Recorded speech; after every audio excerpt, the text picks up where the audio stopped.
Hello दोस्त, आज मैं लेके आई हूँ विवाह गीत रात्रि। सुनिए और आनंद लीजिए और कमेंट में बताइए कैसा लग रहा है। शेयर लाइक जरूर करना। बसवा के जरिया से निकले कारी लवा, अरे निकले कारी लवा। अरे बसवा के जीवा का जवाल रे लाला नवा। अरे बसवा के जीवा का जवाल रे लाला नवा। मम्मी की कोखिया से जनमे बिटियावा, अरे जनमे बिटियावा। अरे पापा के जीवा का जवाल रे लाला नवा। अरे पापा के जीवा का जवाल रे लाला नवा। काई देखिए पापा मछली चालकनी, अरे मछली चालकनी। अरे काई देखी बरा मेड़राला रे लाला नवा।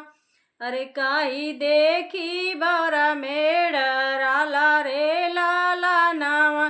काई देखिए पापा हमके बियाहला, अरे हमके बियाहला। अरे काई देखी गईला लो बाई रे लाला नवा। अरे काई देखी गईला लो बाई रे लाला नवा। जल देखिए बेटी मछली चालकनी, अरे मछली चालकनी। अरे फूल देखी बरा मेड़राला रे लाला नवा।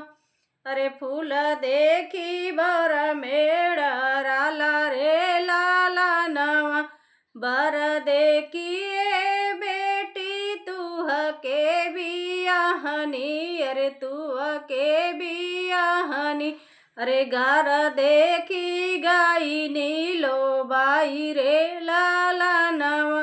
अरे घर देखी गई नीलो बाई रे लाला नवा।